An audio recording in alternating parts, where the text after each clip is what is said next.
My name is Claire Dawson. I'm 35, a single mom of two, living in Portland, Oregon, where the rain never seems to stop, and neither does the weight of responsibility on my shoulders. People always described me as the dependable one, the glue, the fixer, the person who quietly picked up the pieces whenever someone else dropped them. And for years, I wore that like a badge of honor, telling myself it meant I was strong, that I was good, that someday my family would finally see me not just as their safety net, but as their daughter, their sister, their equal. But standing in that hospital room with IV lines running into my arm and monitors beeping around me, I realized something that gutted me more than the pain in my abdomen. I could vanish tomorrow, and it wouldn't change their routines one bit. My family, the very people I had carried for years, hadn't even blinked when I begged them to watch my children while I went under the knife. It wasn't always like this. Or maybe it always was, and I just refused to see it. I think back to the first time I rescued my sister Samantha. She was 22, drowning in grad school tuition she couldn't pay. She called me in tears, saying she'd have to drop out if she didn't come up with several $1,000s by the end of the week. I was 25, working double shifts at a coffee shop and an admin job scraping by myself, but I sent her the money without hesitation. I told myself it was an investment in her future. That's what family did. You stepped in, you sacrificed, you lifted each other. I bailed out my younger brother Ethan twice when his credit card debt spiraled. The first time I chalked it up to youthful mistakes. The second time I told myself he'd learned his lesson. He never did. When winter hit hard a few years ago, my parents' furnace failed. Margaret, my mother, called me late one night, her voice sharp with panic about freezing pipes.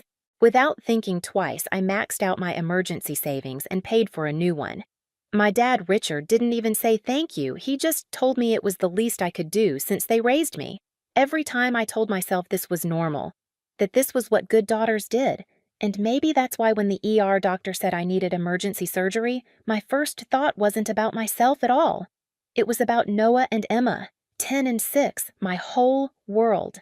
Their father had been gone for years, a ghost who vanished after promising he'd try harder next time. There was no next time. It was always me, only me. And I'd made peace with that because I believed deep in my bones that my family would be there if something happened to me. So from that hospital bed with my stomach on fire and my vision blurring, I pulled out my phone and typed a message into our family group chat. My thumbs shook as I wrote, "Please, I just need someone to stay with the kids for a couple of days. I'm going into surgery." I didn't cry. I didn't beg. I figured it would be enough. Samantha was the first to respond, not with words, but with a photo. A looping boomerang of her twirling in a floral dress at a winery glass of rosé sparkling in her hand. The caption, "Week starts now." That was it. No call, no follow-up, just a digital shrug in my face. I saw the read receipts from my parents. Margaret and Richard had opened the message. They said nothing. The silence was so loud it made my ears ring. I waited. An hour. 2. All night. Nothing came. When the nurses wheeled me into surgery, the last thing I saw was the dim glow of my phone screen, that unread group chat sitting there like a wound. Hours later, I woke up in the recovery ward, groggy, dry-throated, my abdomen burning like fire. A nurse handed me my phone. My screen lit up dozens of missed calls. My heart leapt until I saw the names. None were from my parents. None from Samantha. Every single one was from my neighbor, Mrs. Chen. Her voicemail broke me. She said she found Noah in the apartment hallway barefoot, asking if she had milk. My kids had been left alone for nearly 2 days. Emma had fallen asleep in a pile of laundry. Noah had tried to microwave frozen chicken nuggets without even removing the plastic wrap. I just sat there staring at the sterile white wall across from me, the beep of the heart monitor marking every second I refused to cry. It wasn't my family who came. It wasn't my mother, my father, or my sister. It was my cousin Melissa and her husband Daniel.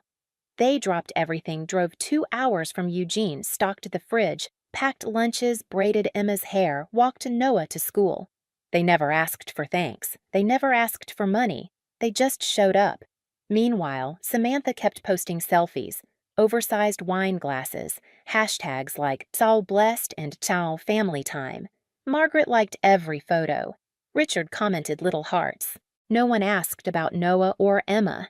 No one even acknowledged my message. Those 3 weeks in the hospital blurred into each other, pain meds knocking me out, fluorescent lights buzzing overhead, the world shrinking to a sterile white cube. But even in that haze, I felt it sharp and clear as glass. My family had left me. Not just forgotten, not just distracted, they chose not to care. And in that silence, something inside me shifted. I woke to the soft buzz of fluorescent lights and the harder buzz of my phone trying to claw its way into consciousness with me. 68 missed calls stacked like a skyscraper on the lock screen, and above them a Venmo request blinking in a quiet blue $2,600 urgent. No greeting, no, "How are you, Claire?" Just a number and a typo, as if urgency could be spelled wrong and still demand my pulse. The rain outside had turned the hospital window into a blurred watercolor gray on gray Portland, doing what Portland does. For a minute, I watched drops race each other down the glass and tried to pretend the ache in my abdomen was the only thing I had to manage. But the truth sat beside me on the tray, a paper cup of melted ice chips, a folded discharge pamphlet, and my phone glowing like a small, impatient god. I tapped open the family thread. Nothing, the message where I'd begged for help still there, still read. Then I opened the payment app again, as if the request might transform into a question, into concern, into anything human. It didn't. When I answered the next call from Margaret, she didn't even inhale before launching into it. "Ethan's car died," she said, tone clipped like I'd kept her waiting. "He can't get to class or his shift. We need 2,600. Today." You know how these things are. The way she said "we" made something in me harden. I listened for a beat, waiting for the part where she remembered I was lying in a hospital bed with stitches and a morphine button. Waiting for the part where she asked about Noah or Emma. Waiting for any sign that she understood the math of abandonment. There was only the sound of her bracelets clicking into the receiver, impatient. "No," I said. It wasn't loud, it wasn't mean. It just dropped into the room with the weight of a stone, and for a second even the monitors seemed to reconsider their beeping. Margaret didn't. She sucked in air like she'd been slapped. "Claire, don't be dramatic. Money has gotten to your head." "We raised you better than the last furnace," I said quietly. "The one I bought." My voice surprised me, steady, almost calm. "The tuition payments, the credit cards, the winter you asked for my tax return because it might help your refinance." "That's different," she said, voice sharpening into a mother's scold. "Family is family. We always pull together." I swallowed. The irony burned more than the incision. "I was in surgery," I said. "No one pulled." She hung up before the sentence finished. The rain deepened, tapping the sill in patient fingers. I stared at the ceiling track where the curtain hooked in and out little plastic runners like teeth. I tried to cry, but the tears stuck somewhere high, cooling behind my eyes. When they did fall, they were quiet, the kind that leave salt, but not sound. I thought about Noah's bare feet in the hallway and Emma's hair tangled like seaweed because no one had braided it. I thought about Mrs. Chen's voice on my voicemail, apologizing as if care were an intrusion. Samantha's message came next. Not a text, an Instagram DM, as if the medium could soften the message. "Are you still sending for Tyler's birthday trip? Non-refundable?" "No, hello." "No, how are you?" On her grid, she was wearing another sundress, another glass of something the color of a bruise held up to a sky that wasn't Portland. My finger hovered over the keyboard. I didn't type. There's a special kind of dignity in refusing to enter the room where you're not seen. Within an hour, Richard sent a long text dressed as a history lesson. "All we've done for you was the opening argument. You forget the holidays, the times we watched the kids twice total, the way we included you into bills and burdens I paid without a ledger." The closing statement was a screenshot of a GoFundMe titled "Home Repairs for Retired Parents" and a line we're all pitching in. "You used to have a generous heart." I laughed. It wasn't pretty. It sounded like it belonged to someone older, someone who had smoked away her softness. I set the phone face down and willed myself to sleep. Painkillers dragged me under like a tide, but even there I heard the tone of a request, the metronome of obligation. When I woke, the room had dimmed to that hospital twilight that isn't about sun, but about fluorescent mercy. I called Melissa. I didn't plan a speech. The moment she picked up breathing already tuned to my weather, everything came out in quick, quiet spills. The missed calls, the request, Sam's non-refundable boyfriend, my father's fundraiser, the way the word, no felt both too small and like a tectonic plate shifting. She didn't ask for proof. She didn't say she was sorry I felt that way. She said one sentence soft, but with a spine. Maybe it's time they learn what life looks like without you carrying them. There are sentences that crack you and sentences that set the bone. That one did both. I saw my life the way Melissa meant it my name on accounts I didn't use bills. I didn't live under promises that had colonized my days until there were no days left for me. I looked at the blue, grippy dots on my hospital socks, at the neat line of stitches mapping a new border across my body, and I realized I didn't have to go back to the old country. I didn't respond to Margaret's second Venmo request, $100 this time, a new note, Dad's meds. Richard left a voicemail that tried to sound fatherly and landed like a sales pitch. I don't know what's gotten into you, he said. People are talking. You're tearing the family apart over a minor procedure. The word minor made my stomach pull. The monitors answered for me. Beep, beep, beep. Samantha posted a story, a screenshot of a quote in curly font about how betrayal always comes from those closest to us. The next slide was a discount code for teeth whitening. I stared at the two back to back until I couldn't tell which was the ad. Hours blurred the way hospital hours do. Nurses' in and out kindnesses folded into small acts, a fresh blanket, the right angle of the bed, a joke that landed. Between their footsteps, my plan formed not as a manifesto, but as a list written in my mind on the back of a cafeteria receipt: shared savings out, backup card cancel, utilities transfer, tuition end. My signature nowhere it doesn't belong. Not out of spite, out of stewardship. Out of a vow I drafted to two small faces who had once colored me in with a pink crayon and called it love. Before sleep took me again, I imagined the house I would return to. Melissa's Tupperware labeled in neat block letters. Daniel's note on the fridge about which days spilled into which lunches. Noah's soccer ball by the door mud dried into a constellation. Emma's hair smooth in two braids because someone kept showing up with patient hands. I imagined stepping inside and not having to earn my own welcome. The next afternoon, the rain paused like a held breath. A rectangle of pale light climbed the far wall and warmed the edges of the discharge papers. I picked up my phone, finally answered the group chat, and typed 2 sentences each, careful each final. I'm home soon. From now on, I will not be funding or managing anyone else's emergencies. I waited for the alarm, the counter-arguments, the legalese of guilt. What came was quieter and somehow worse dots that appeared and disappeared, the choreography of people performing thought. Then nothing. That nothing used to be the river that carried me back to them. This time it was the bridge I walked across. Someone wheeled me to the window so I could see the city before dusk. Portland wore its damp like a good coat. The saint. John's Bridge was a green line against the bruised sky cables like careful handwriting. I pressed my palm to the glass and let the cold teach me its honesty. I didn't feel triumphant. I felt precise. My life trimmed to its borders. My love contained where it belonged. When the nurse helped me sit up to change into my own clothes, I looked at the hospital bracelet cutting a thin path around my wrist and read my name one more time like a vow, Claire Dawson. I slipped it off, folded it into my pocket, and thought, not for the first time, but for the first time with certainty, I am done being their wallet, their weather, their understudy. They can learn their lines without me. Outside, the rain started again, soft and steady. Inside, I learned how to breathe without asking permission. I didn't announce it.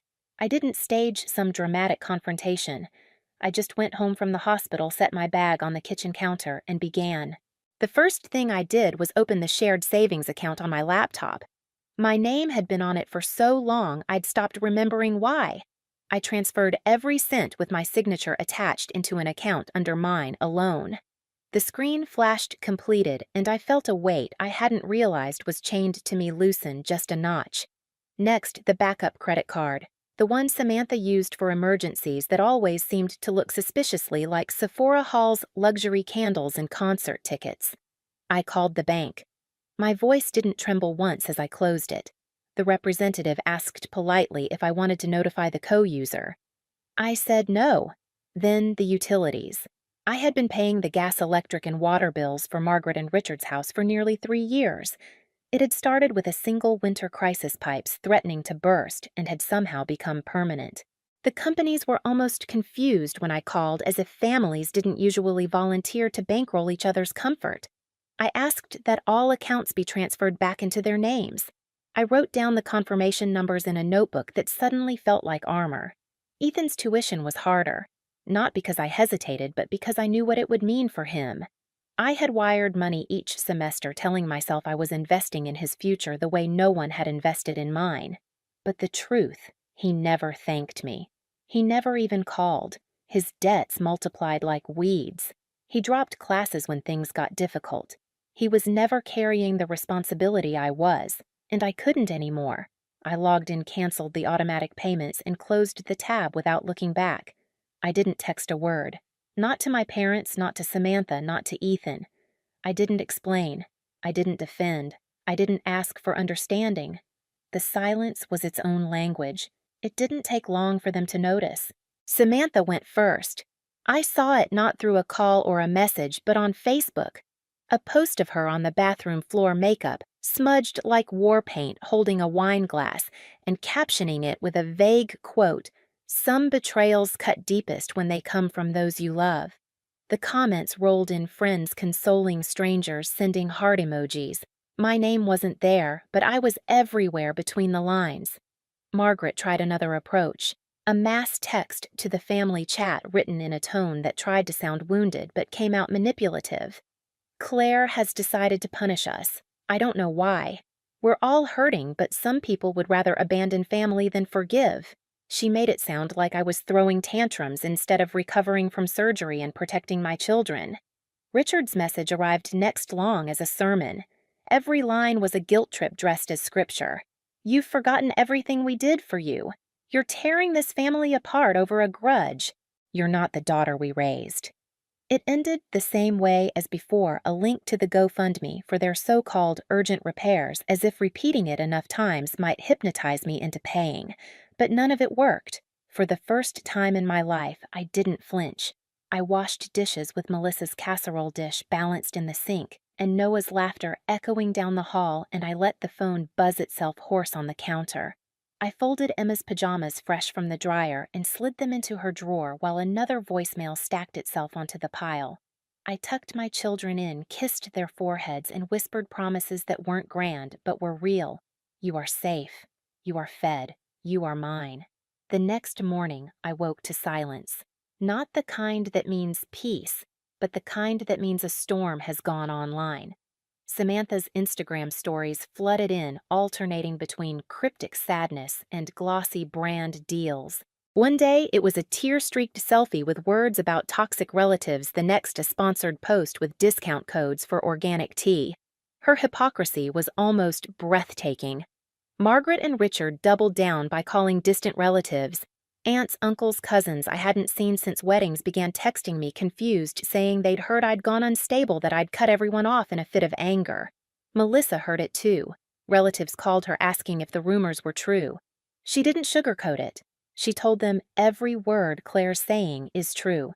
We've seen it with our own eyes. That single sentence from her was worth more than every apology I'd ever begged for. Still, the performance continued. Margaret made herself the victim at church, whispering in pews that I'd abandoned them. Richard played the weary patriarch, shaking his head and saying he didn't know what had happened to me. Samantha continued her feat of contradictions, branding herself as both influencer and martyr. And Ethan. He said nothing, but Melissa told me she'd seen him posting in group chats about how I'd turned cold. I stayed quiet. I didn't argue. I didn't defend myself. Instead, I gathered screenshots of the group chat where my plea for help with Noah and Emma was ignored, the Venmo requests labeled urgent, the Instagram selfies timestamped on the same day my children had been found alone, Richard's GoFundMe messages. Margaret's guilt-soaked voicemails. I stored them in a folder on my laptop, a folder I named simply Receipts. It wasn't revenge I was building. It was truth, my safety net, my evidence, my quiet counterattack. Days passed like this small acts of reclamation. Each bill I removed from my name felt like unlocking a chain. Each ignored text was a door I closed softly but firmly. Each photo of my children smiling under Melissa and Daniel's care was proof that I hadn't abandoned a family at all. I'd simply chosen the one that showed up. The Dawsons had expected me to cave. They'd expected me to bow under the weight of guilt the way I always had. But guilt is only powerful if you believe you've done something wrong. For the first time, I didn't. And in that shift, the balance of power tilted, quietly, permanently. The first sign that my silence was working was how loud they became. It started with Margaret. My phone lit up with calls from relatives I barely knew, second cousins, an aunt I hadn't spoken to since my 20s. Each conversation carried the same script as if coached. "We're worried about you, Claire. Your mom says you're unstable. She said you locked the kids in the house. She said you cut ties because you're bitter." I didn't argue. I didn't explain. I just repeated the same phrase, "I'm fine. The kids are fine." And then I hung up. But inside, I felt the sting. The idea that Margaret, my own mother, had turned me into a monster in family gossip circles, it made my stomach tighten harder than my stitches. Samantha took her war public. Her Instagram grid became a theater stage. One day, she posted a carousel of crying selfies, eyeliner streaked like ink in water with a caption, "When the people you'd take a bullet for are the ones holding the gun." The next day, she was twirling in another floral dress, hawking discount codes for skincare. The whiplash was dizzying, yet people bought it. I saw mutual friends commenting heart emojis, prayer support. A few even tagged me asking if I'd seen what she posted. I didn't reply, but I took screenshots. Richard was more old-fashioned. He left voicemails dripping with disappointed father rhetoric. "Claire, this isn't who you are. You've let money twist you. You're letting outside influences poison you. We're all ashamed. If you don't come around, you'll regret it when it's too late." Each message was longer than the last, his sighs orchestrated between sentences like punctuation. But the real shift came when things moved offline. One afternoon, while Noah was at soccer practice and Emma was coloring at the kitchen table, there was a knock on my door. I opened it to see a man I recognized instantly, Tyler, Samantha's boyfriend. The one who once asked if I could spot him $800 for a business idea. He held a folded piece of paper in his hand and smirked like we were sharing a private joke. "I'm here to collect," he said. My throat went dry. "Collect what past commitments," he said, waving the paper. "Sam says you're holding out. She warned me there'd be consequences." My blood ran cold. Emma's crayons rolled onto the floor behind me. I planted myself in the doorway and said as evenly as I could, "If you don't leave right now, I'm calling the police." He smirked again, like he thought I was bluffing, but I didn't blink. Eventually, he tucked the paper back into his pocket and muttered, "This isn't over," before sauntering down the path. I closed the door, locked it twice, and pressed my back against the wood until my heartbeat slowed. Emma looked up at me with wide eyes. I crouched down, picked up her crayons, and said, "It's okay, baby. Everything's okay." But my hands were shaking. That night, I texted Samantha, "Do not ever send him to my house again." She replied 2 minutes later, "You should have expected consequences." I stared at the message until the screen dimmed, then added it to the folder on my laptop receipts. The storm didn't stop there. A week later, Noah's school counselor called me. Her voice was careful, hesitant. "Claire, we received an anonymous tip. Someone said your children were left alone, that you might be unfit to care for them. Normally, we'd have to escalate to CPS, but given the history and how stable things are now."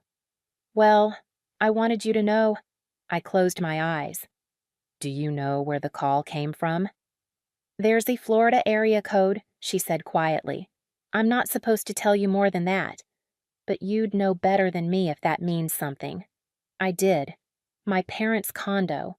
Margaret and Richard had tried to sic CPS on me, the same people who ignored me when I begged for help, the same ones who left Noah and Emma alone, hungry and scared. Now they wanted to paint me as unfit. My jaw ached from clenching. I thanked the counselor, hung up, and sat in the stillness of my living room. Melissa and Daniel were on their way over with dinner. Emma's coloring book was still open to a page of sunflowers. Noah's soccer cleats were drying by the vent. My life was small, but it was steady, and I would not let them steal that narrative. So I started documenting everything with even more precision: screenshots, voicemails, the Venmo requests with urgent scrawled in the notes, Tyler's visit logged with time and date, even the anonymous tip which the counselor agreed to email me as record. I built a digital fortress of truth, every receipt a brick, every lie they spun another reason to reinforce the walls. Meanwhile, Melissa kept hearing the whispers in the family web. Cousins calling aunts, confused people asking if I'd really gone rogue. She defended me every time. Not with rants, but with quiet certainty Claire's telling the truth. We've seen it. We're here. Her words were my anchor. The Dawsons weren't used to this version of me, the Claire who didn't bend, didn't rush in with apologies, didn't buy peace with checks. They pushed harder because they thought pressure would break me. But the thing about pressure, sometimes it forges something stronger. Every ignored call, every smear post, every manipulative voicemail only sharpened my resolve. They wanted me to feel isolated. But I wasn't. Melissa and Daniel showed up with groceries, with laughter, with hands that helped braid Emma's hair, and feet that kicked the soccer ball with Noah. Mrs. Chin checked in quietly, sliding extra cartons of milk into my hands at the corner store. My grandmother Helen even called one night, her voice trembling, saying she was proud of me for finally saying no. I realized then the power struggle wasn't about who could shout the loudest. It was about who could stay standing the longest in the silence that followed. And for the first time in my life, I wasn't afraid of silence. I welcomed it, because silence, I'd learned, can be louder than every performance, every guilt trip, every staged tear. It was the sound of me winning. I used to think confrontation meant screaming matches around the dinner table, raised voices, slammed doors, tears weaponized as ammunition. That was the Dawson family way: create a storm so big that no one remembered the original offense.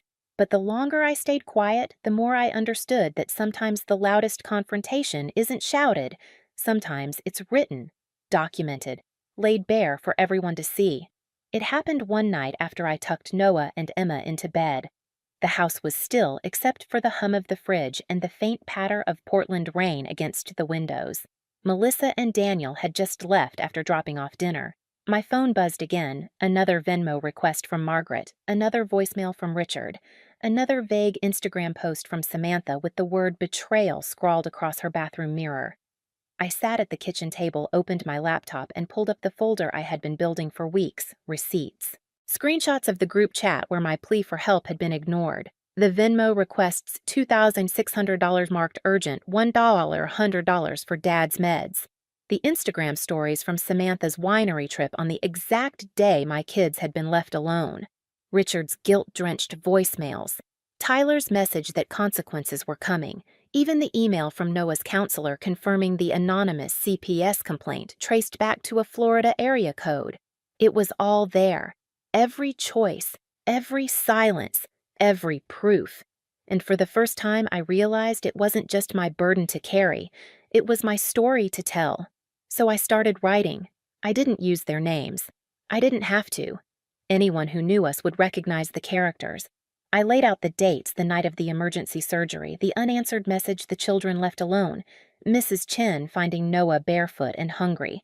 I wrote about Melissa and Daniel stepping in when no one else did, about the Venmo requests, about the smear campaigns the GoFundMe links the boyfriend at my door. I attached screenshots not out of spite, but because truth is easiest to ignore until it has a timestamp. When I was done, I sat back and stared at the screen. My hands were trembling, but not from fear, from release. Then, without overthinking, I posted it. A long, detailed entry on Facebook visible to every relative, every neighbor, every childhood friend still lingering in my contacts. I closed the laptop and walked away. The first comment came within minutes. A former coworker, Claire. "I'm so sorry. I had no idea." Then a cousin. "We always wondered, Thank you for telling the truth. Within an hour, the post had exploded. Messages poured in: old friends, distant relatives, even people I barely remembered from high school. They weren't just offering sympathy, they were adding stories. A babysitter from when I was 12 wrote that she once overheard Margaret threatening to cut off contact with Melissa's family unless they started contributing more. A cousin admitted he had been pressured into co-signing a loan for Ethan years ago and was still paying it off. Piece by piece, the facade cracked. But what stunned me most wasn't the strangers. It was the people I thought would never speak. That night, I got a message from one of Samantha's exes, a guy she dated in grad school.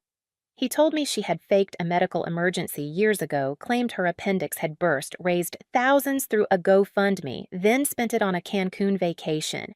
He had proof emails, screenshots, even flight confirmations. He said he didn't want revenge, he just didn't want to carry her lie anymore.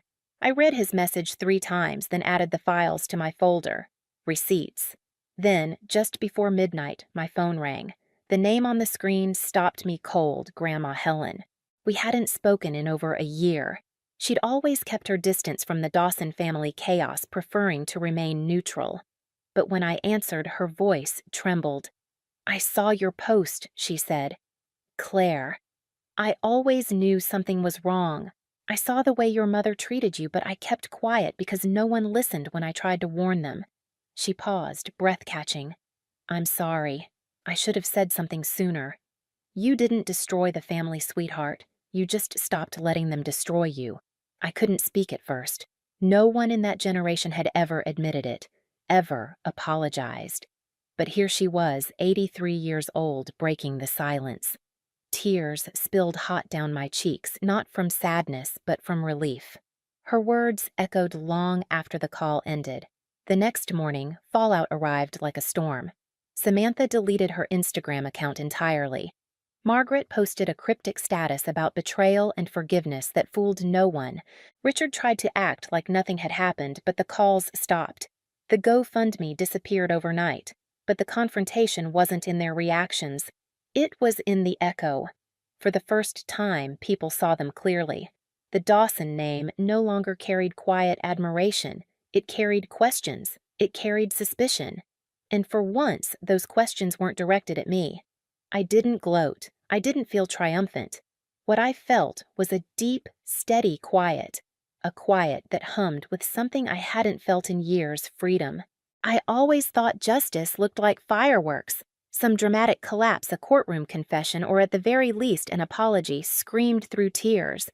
What I learned instead was that justice can be quiet. It can look like bills, rerouted credit cards cut, and a phone that finally stops buzzing with demands. The weeks after my post felt almost unreal. Samantha's glossy Instagram world caved in first. Brands pulled out quietly one by one until her feed went silent. I heard through mutual friends that she moved in with a roommate after she couldn't keep up with rent. The girl who once captioned photos with the blessed was suddenly locked out of the lifestyle she flaunted. I didn't feel joy in her downfall, but I felt something steadier: balance.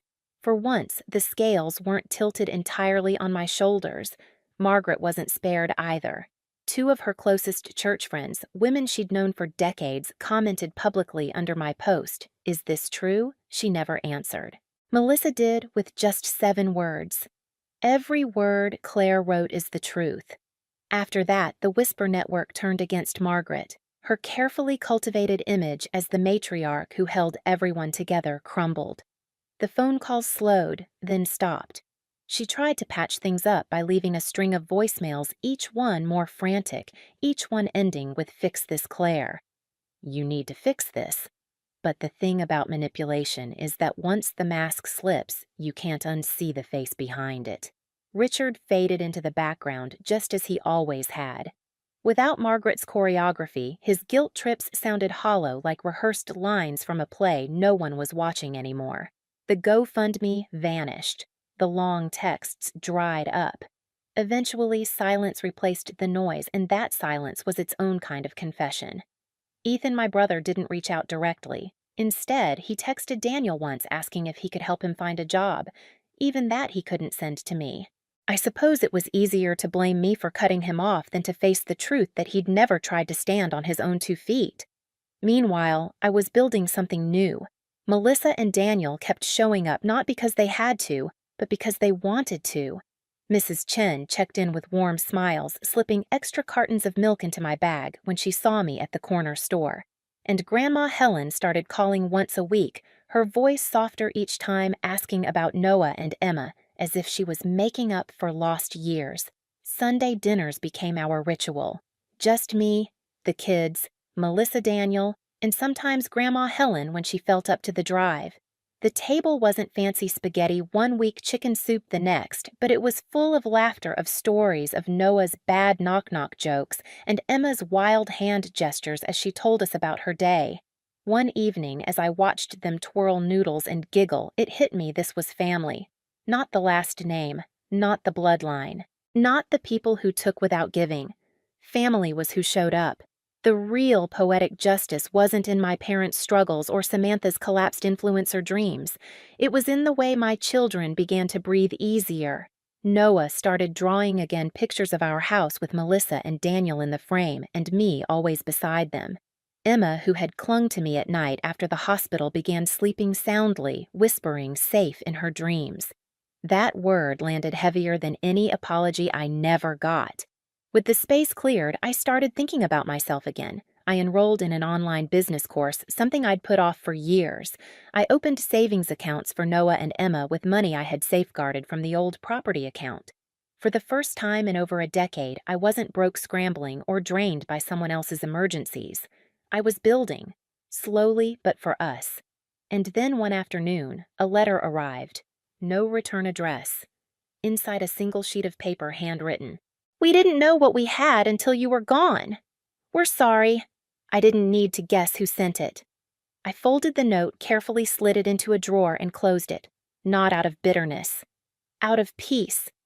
Because I no longer needed their words to define me, validate me, or heal me. I had already done that for myself. Poetic justice, I realized, isn't about revenge. It isn't about watching someone burn. It's about finally walking away from the fire, knowing you don't have to keep standing in the smoke. 3 months after the surgery, I stood in the kitchen with the window open. Portland rain washing the streets outside. Emma was at the table coloring sunflowers, Noah was sprawled on the floor building towers out of Legos, and I was sipping coffee that tasted like more than caffeine. It tasted like freedom. The Dawsons weren't gone from the world. They were just gone from mine. And for the first time, that absence didn't feel like loss. It felt like air. Have you ever felt abandoned by the very people who were supposed to love you? What would you have done if you were in my place? Walk away or give them one more chance? Tell me your story in the comments below.